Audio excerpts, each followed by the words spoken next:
아멘. 네, 터가 무너져 내릴 때라는 제목으로 하나님 말씀 전하겠습니다.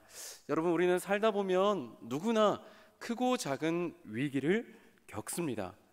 닥친 그런 위기나 어려움도 문제지만은 우리가 그런 위기를 당했을 때에 그 위기를 해결할 수 있는 능력이 나에게 있느냐 없느냐, 혹 나에게 없더라도 가족이랄지 주변이랄지 그 문제나 도움을 해결할 수 있는 일을 찾아갈 수 있고 그런 사람이 있다면 참 우리는 소망이 있는 자겠지만은, 그렇지 않다면, 그런 반대의 경우라면 우리는 우리의 삶에 절망을 느낄 것입니다. 여러분, 그렇기 때문에 우리의 삶에 중요한 것은 어려움과 위기가 있긴 한데 그 위기를 또 어떻게 대처하는지, 또 그 위기를 누군가에게 우리가 피했다라고 한다면, 어떠한 존재에게 도움을 요청했다라고 한다면 정말 나를 그 위기에서, 문제에서 건져줄 수 있는 어떤 힘이나 능력이나 지혜나 도움을 줄 수 있는 존재인지 그렇지 않은지가 중요한 것 같습니다. 오늘 시편 11편의 시인은 인생에 살면서 위기를 당한 것 같습니다. 오늘 1절 말씀을 보시면 내가 여호와께 피하였거늘, 내가 여호와께 피하였거늘 이라고 하는 문장으로 시작합니다. 여러분, 피하다라는 것은 어떤 위기나 좋지 않는 일, 내가 원하지 않는 그런 일들이 일어나서 그것들에게서 자리를 피한, 그것들에게서 회피한 것을 가리키는 단어입니다. 여러분, 그래서 이 목숨이 급박한 어떤 그런 위기의 상황에서 시인은 도움을 얻기 위해서 피한 것 같습니다. 여러분, 오늘 시편 21편의 저자 시인이 바로 다윗입니다. 우리 표제어에도 다윗의 시라고 쓰여 있는데, 여러분, 그렇다면 언제 이런 위기를 당한 것인가? 흔히 사울의 어떤 위기, 사울로부터의 위협이나 아니면 압살롬의 반역, 아들 압살롬이 반역을 일으켰을 때 어떤 도망가면서 썼던 것으로 보고 있습니다. 어느 때이든지 간에 사울의 위협이든 압살롬의 반역이든지 다윗에게 큰 위기가 되었던 것은 자명한 사실입니다. 여러분, 사울의 경우, 여러분, 다윗을 얼마나 죽이려고 쫓아다녔습니까? 다윗이 자신의 왕의 자리를 빼앗길까봐, 다윗이 빼앗아갈까봐 두려워서 다윗을 잡으려고 10년 가까이라는 세월을 허비했습니다. 그리고 그런 과정 가운데에서 다윗에게 먹을 것을 건네주고 또 골리앗의 칼을 건네주었던 대제사장과 제사장, 일반 제사장 85명을 한자리에서 한날 다 죽이기까지 했습니다.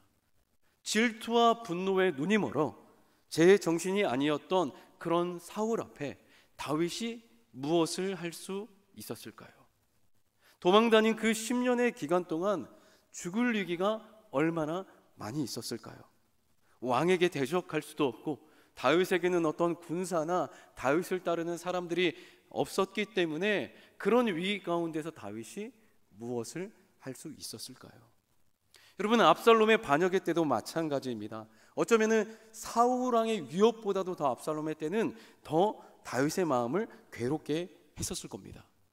반역을 일으켰을 뿐만 아니라 아버지 다윗과 나는 완전히 이 관계를 끊고 아버지의 관계를 끊고 내가 왕이 되겠다라고 하면서 부자의 관계를 완전히 끝장내려고 하는 그 의미 가운데서 모사의 그 계획을 그대로 받아들여서 다윗의 후궁들을 백주대낮의 왕궁 지붕에 천막을 치고 왕의 아버지의 후궁들을 다 거기서 범하고 마는 그런 말도 안 되는, 생각도 할 수 없는 일들이 일어났고 다윗은 그것을 지켜보고 목도하는 그런 상황이 되었습니다.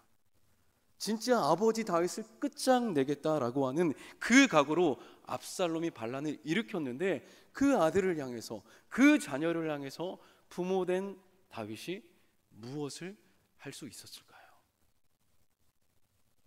여러분, 그래서 이 11편의 배경을 사울의 위협이든 압살롬의 반역이든 크게 이렇게 보지만은 좀 더 주류로 보는 것은 사울의 위협을 당했을 때로 그렇게 보고 있습니다. 그래서 오늘 설교도 사울의 위협을 당했었던 때로 보고 사울에 의한 위기였던 것으로 보고 말씀을 함께 나누겠습니다.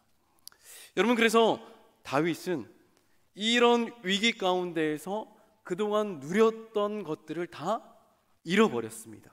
살던 집, 가족, 모든 것을 다 내려놓고 떠나야만 하는 그런 상황에 직면했습니다. 아무것도 할 수 없었고요, 또 무엇을 어떻게 해야 될지 판단조차도 할 수 없었습니다. 그래서 이런 다윗이 당했던 때를 주변의 사람들은 이렇게 묘사하고 있습니다. 3절의 말씀입니다. 함께 읽어보겠습니다. 터가 무너지면 의인이 무엇을 하랴. 터가 무너질 때 의인이 무엇을 할 수 있겠느냐라고 하면서 지금 다윗이 당했던 때를 터가 마치 무너진 때다. 여러분, 여기서 말하는 터는 기둥, 근간, 어떤 토대가 되는 어떤 그것을 의미하는데 그것이 무너졌다라는 것이죠. 여러분, 사울의 위기로 우리가 보았을 때 여러분, 사울의 그 질투의 눈이 번 다윗이 자신의 왕의 자리를 빼앗을까봐 그것에 어떤 두려움과 분노가 올라와서 뒤덮였던 사울 때문에 원칙과 상식이 사라졌고요, 법과 질서가 온데간데 없어지고 그 자리에 남은 것은 인간의 타락, 욕심, 어떤 죄악만 남았습니다. 여러분, 세상이 아무리 흉흉하다고 하더라도, 좋지 않는 나쁜 소식이 들려온다 하더라도, 그래도 그런 사건 사고보다도, 그런 사람들보다도 아직 세상은 믿을만 하기 때문에 바르게 선하게 살아갈 때 그래도 내게 다시 그것이 선으로 온다는 것을 믿는 사람들이 많기 때문에 그래도 우리가 세상을 살아가는 것인데, 지금 다윗이 겪는 상황, 사울의 이 분노, 어떤 위협이 일어났던 상황은 어느 그 앞에서는 법도 무용지물, 질서도 없고 상식도 없고 이성도 없어지는 그런 무너진 그런 상황 가운데 놓이게 된 것입니다. 여러분, 그런 상황 가운데에서 법과 질서는 없고 죽자 살자 덤벼드는 그런 대적 앞에서 다윗이 무엇을 할 수 있었겠습니까? 제 아무리 의인이라고 할지라도, 의롭게 선하게 산다고 할지라도 그 의로움이, 그 선한 행동이 의인조차도 지켜줄 수 없다라고 그렇게 말하고 있는 것이죠. 다윗이 겪고 있는 지금 이때가 바로 이런 터가 무너졌을 때, 일반 제사장뿐만 아니라 대제사장까지 그런 사울의 분노에 다 죽어버렸고 율법이 무너졌습니다. 여러분, 이스라엘의 신앙의 어떤 기초는 하나님이고 율법이었는데 그 율법을 수행하고 율법대로 이스라엘 백성들이 살도록 지도하는 그 리더들이 싹 왕에 의해서 죽임을 당했습니다. 여러분, 이런 상황에서 무엇을 기대할 수 있겠습니까? 오늘 본문의 다윗은 자신의 어떤 힘, 노력, 이것들로도 의지나 어떤 또 혈연이나 인매 이런 것을 동원할 수도 없었고요, 사돈의 8촌까지 다 동원해도 아무것도 할 수 없는 상황. 그저 자신이 있었던 자리에 모든 것을 다 내려놓고 떠날 수밖에 없는 그런 상황이었습니다. 터가 그렇게 무너졌습니다. 다윗은 그저 다윗이 했던 것은 하나님 앞에 늘 성실하게 하나님 뜻 안에서 살아가려고 하는 그런 삶의 태도밖에 없었습니다. 그래서 하나님 앞에 그렇게 성실하게 살아오고, 그리고 하나님의 이름을 모욕하는, 하나님의 그 군대, 하나님의 나라 이스라엘을 모욕하는 그 골리앗을 향하여서 물맷돌을 들고 나갔을 뿐이었는데, 그랬던 다윗의 모든 생활과 터가 무너져 버렸습니다. 여러분, 본문에 등장하는 다윗처럼 여러분, 우리도 우리의 터가 무너져 내림을 경험할 때가 있습니다. 우리의 힘과 노력, 어떤 선하게 살려고 하는 어떤 그런 노력과 성실함으로 아무것도 할 수 없는, 그래서 절망에 빠지게 되는 순간이 있습니다. 여러분, 이런 어쩔 수 없는 상황에 놓인 다윗의 모습에서 우리는 다윗과 동일한 성정을 가진 우리의 약함을 발견합니다. 우리 역시 우리가 의지한 모든 것이 끊어지는 그런 절망의 상황에 놓여질 때가 있습니다. 의지했고 사랑했던 가족이 먼저 떠나기도 하고요. 사업이 또 잘 풀리지 않는 상황, 다음 달 찾아온 어떤 카드값이나 오는 어떤 대금들을 갚을 수 없는 그런 상황들, 우울증이나 불안 같은 심리적인 질병으로 무엇을 해도 행복하지 않고 어디 하나 기댈 곳이 없고 외로움을 느끼고 절망 가운데 있는 그런 순간들, 육체의 건강이 끊어지고 아니면 어디에 혹시 투자한 돈을 잘못해가지고 잃었다라든지 전 재산을 사기를 당했다라든지, 청년들이라면 어떤 계속해서 지원해도 풀리지 않은 어떤 직장의 문제, 만남과 이별의 문제, 각종 중독에 빠져서 나 스스로 무언가를 할 수 없는, 무언가에 얽매여서 그것을 떼어낼 수도 없고 계속해서 나를 붙잡고 만드는 절망에 빠지는, 내 삶에 주어진 것을 누릴 수 없는 그런 순간 가운데 빠지는, 그야말로 모든 것이 절망이고 터가 무너져 버린 그런 때, 여러분, 그런 절망과 아픔에 놓여 있다면 바로 우리가 오늘 본문에 등장하는 다윗의 모습과도 같지 않을까요? 여러분, 이럴 때 우리는 어떻게 해야 될까요? 여러분, 이런 절망적인 상황에 놓인 다윗이 자기 자신에게, 그리고 저와 여러분들에게 이런 터가 무너져 내릴 때 이렇게 해답을 제시합니다. 바로 하나님께 피하라, 하나님을 의지하라. 1절에 내가 여호와께 피하였거늘. 여러분, 다른 곳으로 도망하지 말고 하나님께 피하라고 말합니다. 보이는 문제와 위기를 해결할 수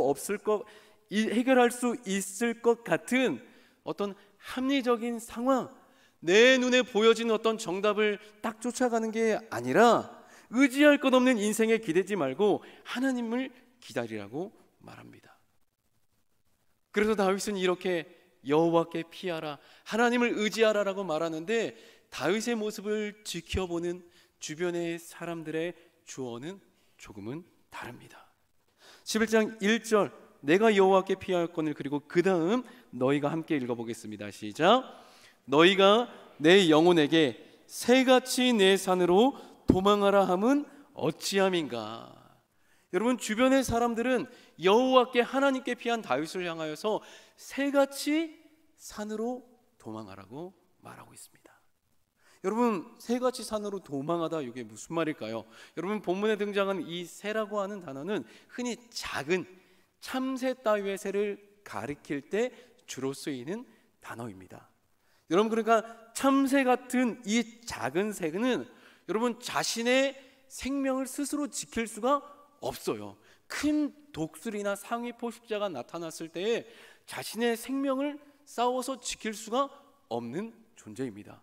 그렇다면 그 넓은 창공 가운데에서 딱 독수리를 만났을 때에 참새가 할 수 있는 게 무엇입니까? 당장 눈앞에 보이는 숲이 우거진, 나무가 우거진 그 숲으로 힘있게 뒤도 돌아보지 않고 날아가는 것이 당장 새가 할 수 있는 행동입니다. 그것이 자신의 목숨을 부지할 수 있는 방법입니다. 여러분, 그게 상식이고 그게 어떤 당장 이 새에게 현실적인 정답입니다. 그래서 그렇게 산으로 피해서 숨어 있다가 독수리가 날아가면 다시 나오든지 아니면 계속 숨어 있든지 해야 되는 게 현실적인 방법이고 우리가 생각할 때도 그게 옳은 방법입니다. 그런데 이렇게 말을 하는데 또 2절 3절에서도 주변에서 계속해서 그런 조언을 합니다. 2절에 악인이 활을 당기고 화살을 시위에 먹으며 마음이 바른 자를 어두운 데서 쏘려 하는도다. 지금 다윗을 향하여서, 다윗을 비유하는 이 참새를 향하여서 그 독수리가 계속 그 새를 먹으려고, 새를 공격하려고 노려보고 있다는 것이죠. 활을 들고 나오기만 해봐, 나오면 즉시 가만두지 않고 잡아먹을 거야 라고 하는 그런 상황입니다. 그야말로 생명을 잃을 수 있는 그런 위기, 터가 무너지는 그럴 때 3절에 의인이 무엇을 할 수 있겠느냐 라고 주변에서는 나름의 조언을 하는 것이지요. 여러분, 우리 또한 어려움을 당할 때 집사님 무슨 기도해요? 이럴 때 기도가 나옵니까? 그동안 그렇게 당하고도 몰라요? 신앙이 밥을 먹여줍니까? 여러분의 신세를 좀 보세요. 지금 다 쫄딱 망했는데 하나님 앞에 나온다고 하나님께 내 당장 막아야 할 돈을 주냐? 그게 아니라 내 상황을 해결해 줄 수 있는 은행을 찾아가든지 사람을 찾아가든지 당장 어떻게 그렇게 해결할 것이 아니냐라고 그렇게 사람들이 말하는 것이죠. 그리고 우리 스스로도 또 남들의 이야기를 듣고 그렇게 하나님 앞에 하나님을 의지하고 예배하고 모든 걸 드렸는데, 그렇게 열심히 했는데 지금 당신의 신세가 무엇입니까? 마치 욥을 향하여서 욥의 아내가 욥을 향하여서 하나님을 저주하고 당신도 죽어버려라 라고 말했던 것처럼 주변의 사람들은 마치 하나님을 향한 우리의 믿음과 신앙을 흔들려 하고 그렇게 말을 합니다. 그러니까 이들의 모습이 하나님이 계시지 않다라고 혹 말하는 건 아닐지 모르겠지만은 어찌됐든 주변의 사람들이 봤을 때는 다윗의 이 모습이, 이 위기를 헤쳐나가는 다윗의 모습이 다소 무모해 보이는, 어떤 면에서는 제정신이야 라고 하는 그런 물음이 들 정도로, 그러니까 당장 새가 산으로 피하는 것처럼 왕이시여 피하옵소서, 그렇게 말하는 겁니다. 여러분, 이거 참 어려운 상황 아닙니까? 여러분, 우리가 이런 어떤 터가 무너지는 상황을 당했을 때에 우리가 어떤 하나님을 선택했어요. A를 선택했어요. 그래서 그렇게 있는데 주변에서 자꾸 나 말고 주변에서 사람들이 다 말하기를 A가 정답이 아니야. 지금 당장 집사님, 권사님 B를 선택해야지. 당장 현실적인 이 부분을 생각 안 할 수 없잖아 라고 그렇게 사람들이 주변에서 말한다면 여러분, 우리는 또 얼마나 갈등하겠습니까? 여러분, 점심에 뭐 먹을지 이 하나를 가지고도 짜장면을 먹을지 고기를 먹을지 냉면을 먹을지 정말 우리가 이 작은 하나만으로도 갈등하고 고민하는데, 옳은 선택을 했다 하더라도 주변 사람들이 하나같이 다 그건 아니야, 이렇게 당장 해야지라고 말한다면 여러분, 굳게 다짐한 그 결심이 흔들리고 맙니다. 이게 사람이에요. 제 아무리 기적을 경험하고 은혜를 경험해도 우리에게 어려움이 닥치고 터가 무너져 내린다면 또다시 흔들리는 게 우리의 연약함입니다. 하지만 그럴지라도 성경은 말합니다. 하나님께 피하라. 하나님을 의지하라. 사랑하는 여러분, 인생의 고난의 때 터가 무너져 버리는 상황이 혹시 과거에 있었다? 여러분, 그 순간을 또 지나고 지금 있다? 또 아니면 살아가는 가운데 또 그런 어떤 크나큰 그런 절망과 위기를 경험했다? 여러분, 그럴 때 하나님께 피하시는 여러분들 되기를 축복합니다. 하나님만이 우리의 견고한 반석이시요 우리의 삶의 모든 문제의 해답이라는 것을 우리가 알고 하나님께 피하는 우리가 되기를 소망합니다. 여러분, 다윗은 누구보다도 이것을 알고 있었습니다. 하나님을 경험했고 하나님 모든 상황의 해답이라는 것을 알고 있었고 하나님을 신뢰했습니다. 그래서 터가 무너지는데 의인이 무엇을 할 수 있으랴라고 하는 그 주변의 사람들을 향하여서 이제 4절 이하의 대답을 합니다. 4절의 말씀 함께 읽어보겠습니다. 시작. 여호와께서는 그의 눈이 인생을 통촉하시고 그의 안목이 그들을 감찰하시도다. 아멘. 여러분, 하나님은 여전히 살아계신다. 그리고 그분이 하늘 보좌에 계셔서 온 세상을 다스렸다라는 겁니다. 비록 세상의 터가 무너졌다고 하더라도 결코 이것은 하나님의 관심 없으심, 잠시 하나님이 잊으셨다, 하나님의 실패가 아니라 단지 지금은 하나님이 지켜보는 때요, 하나님의 지켜보는 때일 뿐이지 여전히 하나님은 살아계시고 그의 눈으로 인생을 통촉하시고 안목으로 세상을 감찰하신다. 통촉이라는 말은 눈꺼풀이라는 뜻이 있거든요. 그러니까 눈꺼풀 바로 눈앞에 눈꺼풀이 있듯이 하나님이 그렇게 세상을 보고 계시고 감찰하다라는 것은 시험하다라는 의미가 있습니다. 여러분, 무언가 우리가 테스트를 할 때 감독관이 주의 깊게 보죠. 잘 그 테스트를 받는지 안 받는지. 여러분, 우리 인생들이 모두 다 그런 테스트를 받습니다. 의인은 그의 믿음을, 악인은 다시 돌이킬 수 있는지 없는지, 계속해서 그 악한 가운데 살 것인지 아닐 것인지를 계속해서 시험을 받습니다. 여러분, 그런 시험 가운데 놓인 인생들을 하나님이 어떻게 보시겠어요? 대충 보시겠습니까? 여러분, 마치 어린 자녀가 뒤에 부모님이 있다라고 한다면 어떠한 위기가, 어떠한 무서움이 있다고 할지라도 두렵지 않은 것처럼, 여러분, 그렇게 하나님이 지켜보고 계시고 감찰하고 하신다면은 인간의 행동뿐만 아니라 감추어진 동기나 마음까지 다 알고 지켜보시는 하나님이라면, 여러분, 그 무엇도 그 누구도 숨길 것이 없는 것입니다. 여러분, 그래서 다윗은 최상의 결과, 자신의 어떤 이 위기 가운데, 터가 무너진 상황 가운데 보호받을 수 있는 하나님께 피했던 것입니다. 악인의 위협에도 터가 무너졌고, 주변의 사람들도 산을 향하여서 새가 산으로 도망가는 것처럼 도망가라고 말할지라도 하나님께 나아갔습니다. 여러분, 그래서 그 본문 1절, 내가 여호와께 피하였거늘, 우리 한글에는 이렇게 번역이 되어 있지만은 원어에 가장 먼저 등장하는 단어는 여호와께입니다. 여호와께 내가 피하였거늘. 하나님, 완벽한 보호 대신 하나님께 나아갔고요. 그리고 이 1절의 문장이 완료형으로 되어 있습니다.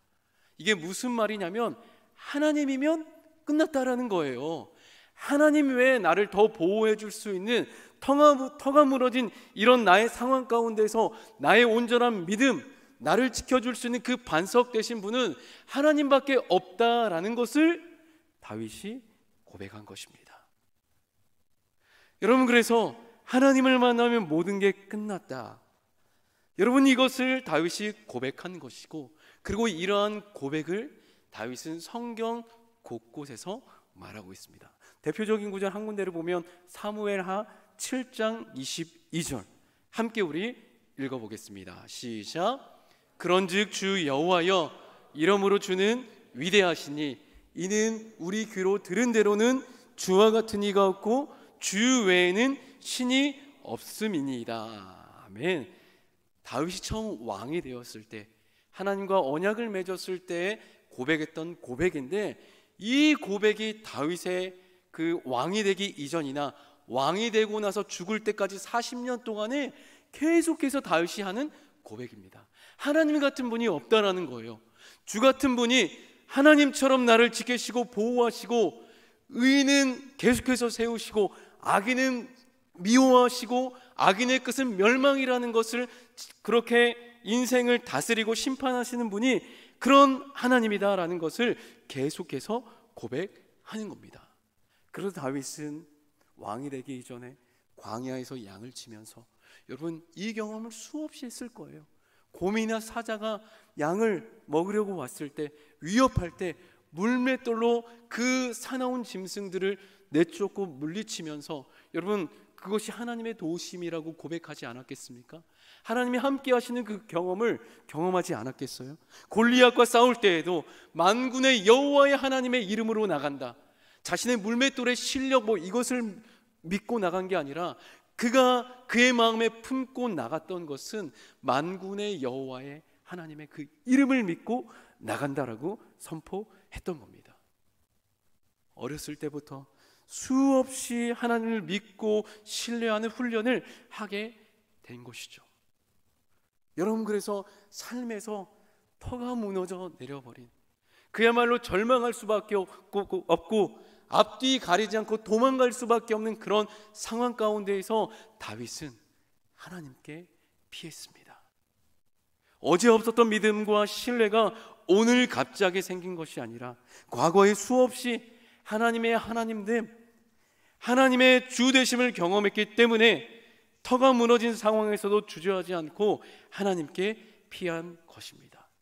그래서 그러한 가운데에서 혹 자신이 의롭게 살아간 게 아니라 자신이 죄를 지었고 심지어 사람을 죽이는 그 살인죄를 저질렀을 때에도 하나님이 선지자를 보내서 딱 죄를 지적했을 때에도 하나님, 저 이럴 수밖에 없는 상황이었는데요, 하나님 그럴 만했는데요 라고 변명하지 않고 하나님이 옳습니다, 내가 죄인입니다, 내가 잘못했습니다, 내가 틀렸고 하나님만이 옳습니다 라고 하는 그 고백을 하면서 하나님 앞에 솔직하고 정직한 하나님만이 옳다라고 하는 고백을 다윗이 계속해서 인정하고 그렇게 삶을 살아간 것입니다. 여러분, 그렇기 때문에 시인은 하나님께 피했고 우리를 향하여서도 하나님께 피하여서 완전하고 완벽한 그 보호를 누릴 것을 말하고 있습니다. 터가 무너져 내렸을 때. 여러분, 그리고 이것은 우리가 살아있을 동안에만 해당되는 보호가 아닙니다. 여러분, 우리의 육신의 이 장막, 육신의 이 장막의 터가 무너져 내린 그 이후에도 예수 그리스도를 통한 구원으로 우리의 영원한 생명을 지키시는 분입니다.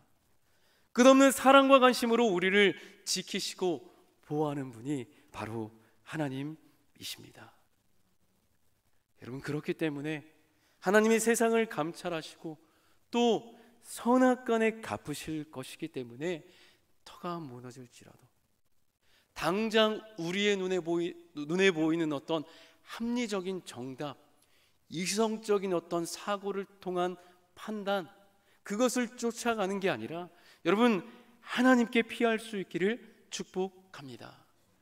여러분, 이것은 당장 어느 순간에 갑자기 나오는 것이 아닙니다. 하루하루를 믿음으로 살아낸 자, 작고 작은 아무것도 아니라고 생각하는 그런 판단과 세상의 어떤 그 결론을 내려야 되는 그 순간 가운데 믿음을 선택한 자, 그 믿음 가운데서 하나님의 살아계심을 경험한 자가 보일 수 있는 결과입니다. 여러분, 오늘이 안 되면 내일이 기회가 있다라고 말할 수 있을 것입니다. 하지만 여러분, 또 이번 달에 못 살았다, 7월 달부터 살아야지라고 말할 수 있을지 모르겠습니다. 아예 올해 2023년 그렇게 못 살았다, 내년부터 그렇게 살아야지라고 말할 수 있을지 모르겠습니다. 여러분, 그렇게 해서라도 깨달은다면 다행인데, 여러분, 혹시 그렇게 우리가 하나님과 하나님 뜻으로 선택하는 것을 미루다가 일생이 다 끝나고 내일 하나님이 부르신다면, 여러분, 그렇다면 대체 어떻게 되는 것일까요? 사랑하는 여러분, 오늘 하나님을 경험할 수 있기를 축복합니다. 믿음의 선택과 그 기로의 가운데 하나님께 나아가고 하나님께 피하는 여러분들 되기를 축복합니다. 여러분, 그래서 그렇게 우리가 하나님께 나아갈 때 우리의 가장 최선 중에 최선, 우리가 가장 그런 터가 무너지고 위기가 왔을 때 우리가 할 수 있는 가장 마땅한 바가 무엇인지를 우리가 잘 알고 있습니다. 견고한 반석, 피할 바위 우리의 요새 대신 예수님께 피해야 합니다. 만약 이것을 알면서도 혹 우리가 피하고 있지 않다, 하나님을 선택하지 않는다라고 하면 어쩌면 우리 자신을 속이는 것이요, 우리가 하나님 앞에 정직하지 않은 것이 될 수 있습니다. 우리의 믿음을 우리가 스스로 속이는 것이 될 수 있습니다. 여러분, 그래서 우리의 믿음, 우리의 고백에 정직한 행동과 선택을 합시다. 그럼 그때 오늘 7절의 말씀은 우리가 하나님의 얼굴을 보게 될 것이다, 하나님의 얼굴을 대면하여 보게 될 것이라고 말씀하고 있습니다. 사랑하는 여러분, 주님께 맡깁시다. 주님께 피합시다.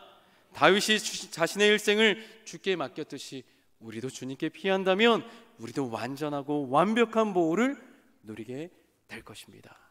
한 주간도 또 우리의 일생에 그렇게 주님 앞에서 완전한 보호와 완벽을 누리시는 우리 모두 되실 수 있기를 예수님의 이름으로 축복합니다.